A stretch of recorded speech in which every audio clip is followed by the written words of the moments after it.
Alright, hello and welcome to Nutrition and Foods, a mini ethnography on the profession of a dietitian. So, who is a dietitian? A dietitian is a certified healthcare professional who has spent years getting an undergraduate and completing a medical internship to become a specialized healthcare professional in the field of nutrition. There's a lot of different fields you can go into as a dietitian. You can go into public health, working with programs like WIC, which is kind of like food stamps. You can go clinical, where you'd be working in a hospital or a private practice, consulting patients. And then there's other small fields where there's nutritionists who work with the Army. There's also nutritionists who are starting to work with like sports teams. They work for individual gyms and make meal plans for the clients. There's a lot of things that a dietitian can do. So, what do they actually do as a dietitian? Dietitians will educate their patients on nutrition and diets. So if you go to a hospital and you're referred to a nutritionist or dietitian, they're going to look at what you've been diagnosed with, they're going to see what your problems are, and then as a way to help fix one of the problems you're having, if it's food related, they're going to show you meal plans of what you should be eating. They're going to advise you to add things to your diet, cut things out of your diet, regulate your diet, all in an attempt to make you healthy as possible.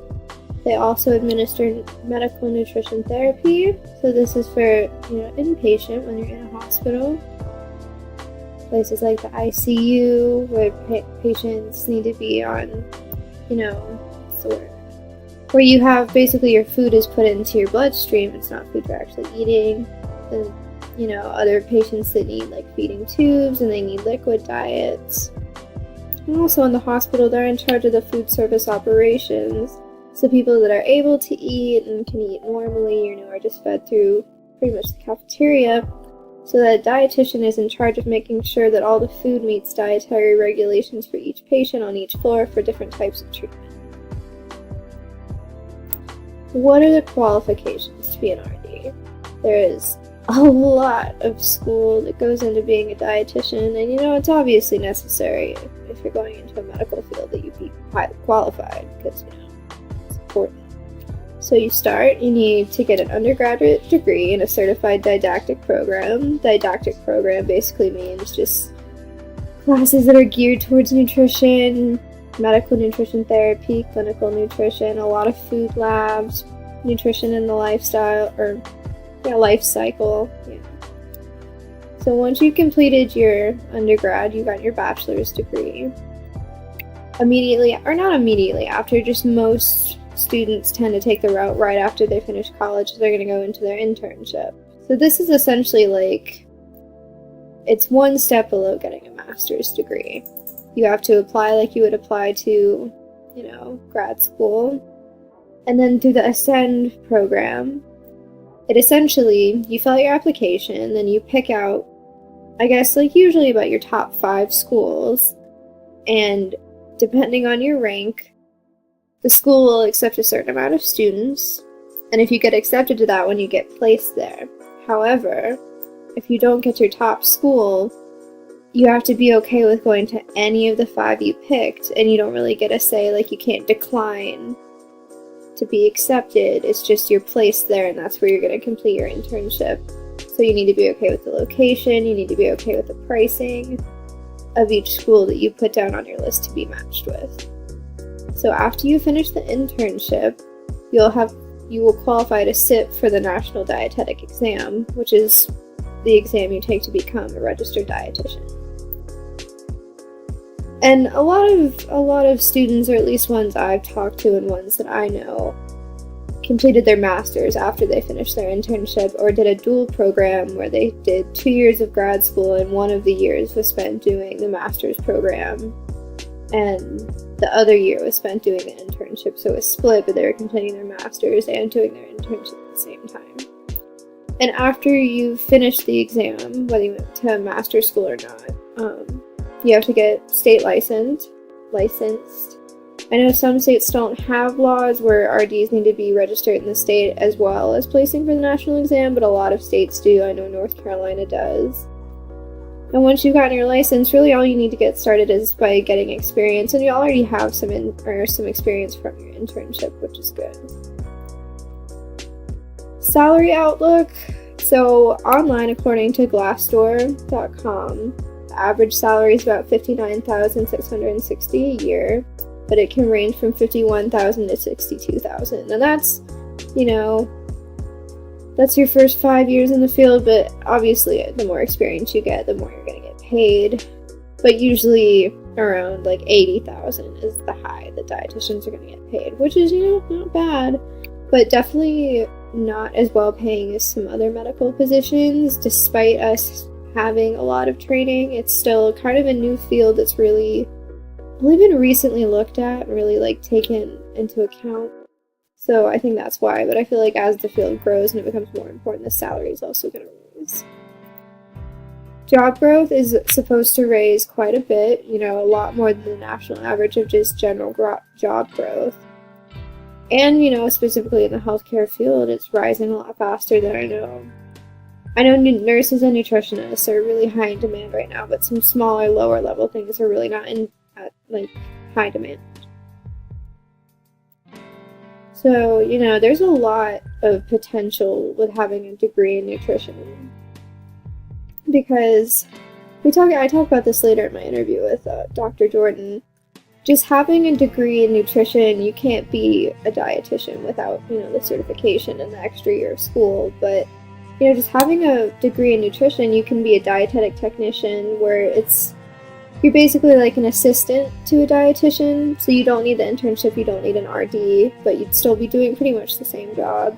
But also just in the field of nutrition, there's a lot of opportunity for entrepreneurship because, you see all these blogs that people are posting, books people are writing, just general videos where they're making money off of just giving nutrition advice. And because they do have the degree in nutrition, you're qualified to make those statements, maybe a little less qualified than a registered dietitian, but you still have the opportunity for the entrepreneurship side.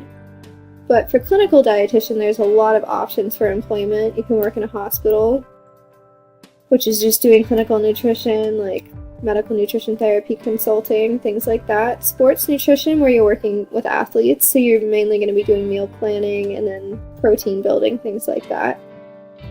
Corporate wellness programs and food-related business industries. So that's going to be, say there's a supplement, something for bodybuilders where it's going to make them super big.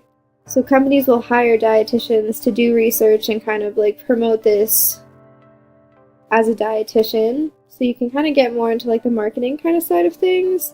Private practice, where essentially just a doctor could open their own private practice, a nutritionist can open their own private practice. And consult people in their own offices. They can be referred by doctors just the same as a hospital, but you're in charge of your own practice. Community and public health. So that's working mainly in rural areas, sometimes urban too, where it's just kind of advising people in programs like WIC. I can't remember the modern name for food stamps, but things like that, where it's with the money that they're given, what healthy things they can buy that's going to benefit them the most.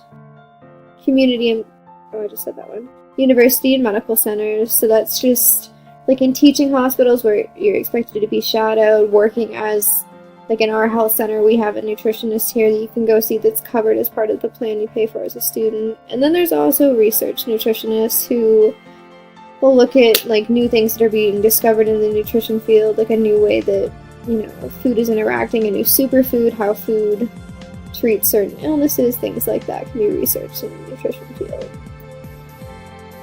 So writing in this major, because we are a health science, we do have to take a lot of lower level sciences, or lower and upper level, chemistry, organic chemistry, biology, microbiology. So with all those classes that you're taking to get the prereqs for some upper level nutrition labs, you're going to be doing a lot of lab reports. So that's something that's very common. Also, when you get into the higher level nutrition classes, you're going to be having to complete research papers that you've done on a topic involving food, involving nutrition, and how it works.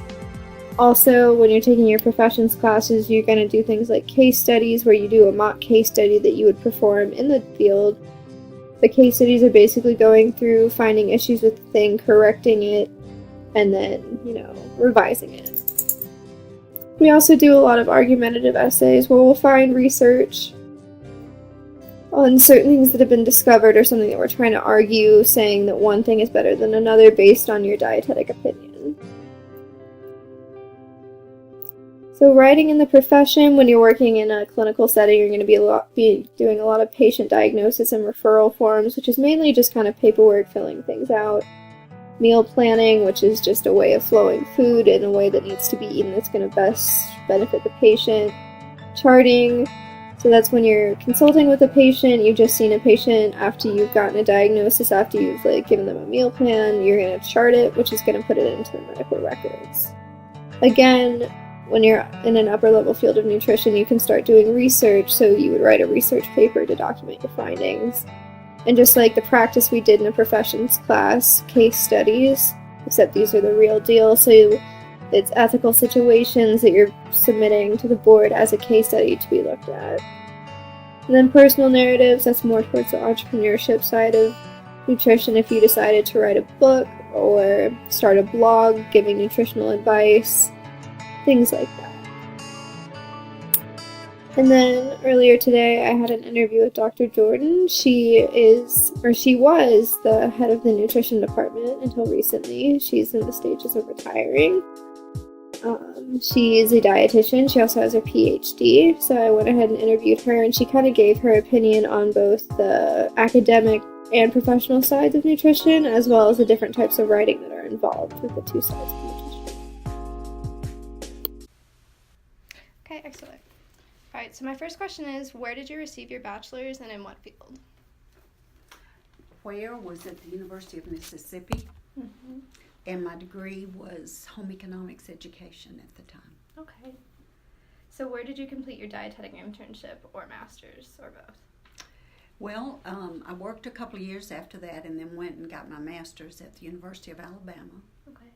And then applied from there to do a dietetic internship. And I went to Indiana University at Purdue University in Indianapolis, IUPUI it's called, and was at the medical center in Indianapolis. That's where I did my internship.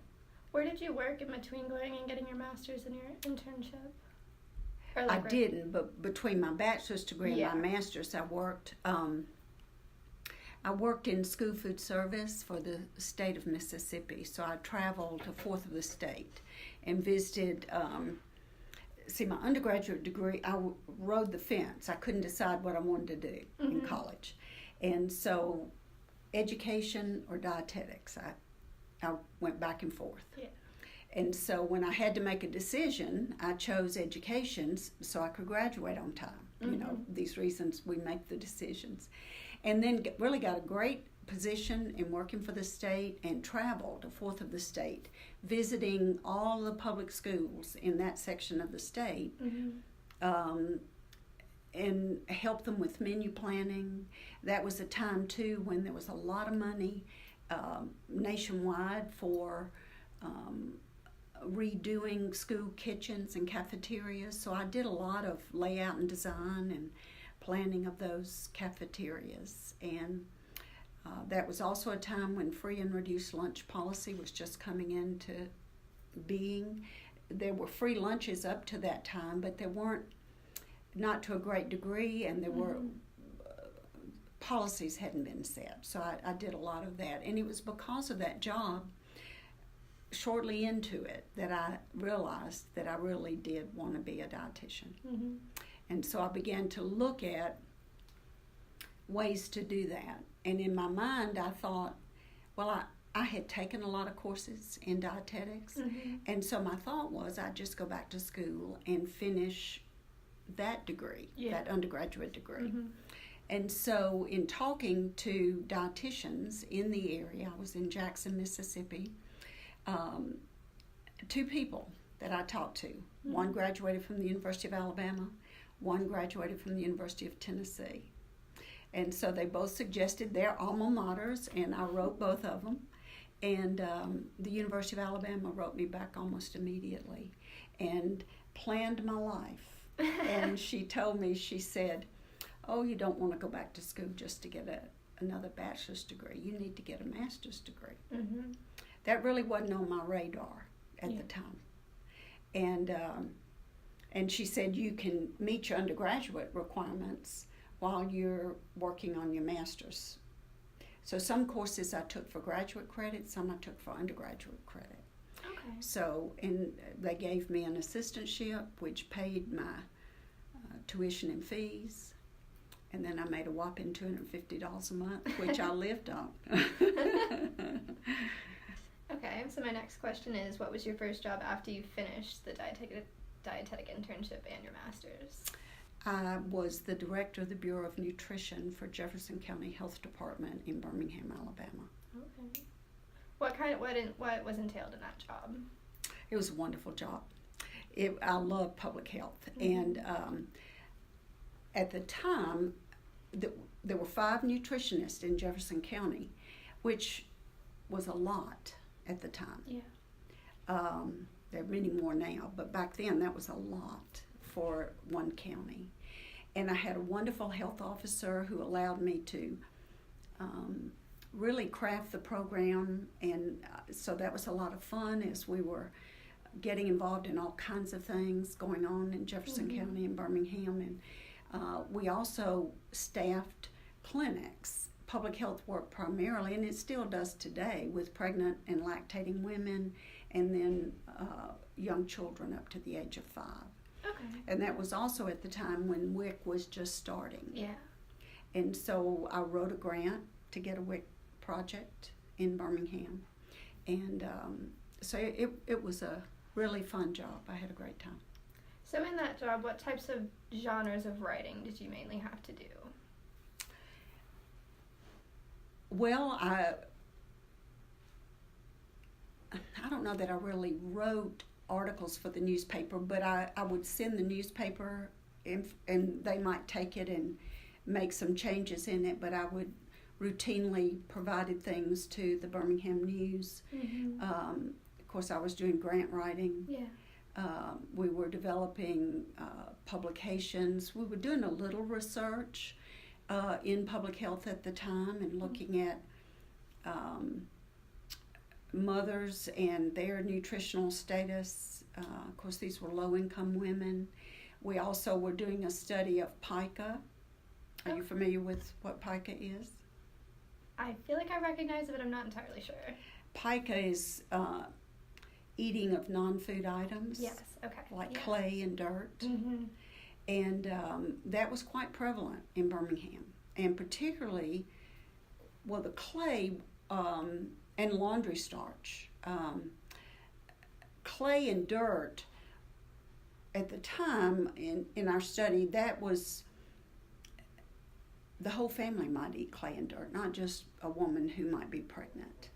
And they didn't see that as, it was a cultural thing. You know, they had done it for decades. And there was actually, Birmingham is in kind of a hilly area Mm-hmm. of Alabama. And there's red clay dirt, which was more prized. And, you know, there were even recipes for cooking the dirt or the clay. And then the laundry starch now, and when I say laundry starch, you probably have never even seen, but it would be a box of a powder, kind of like cornstarch. Yeah.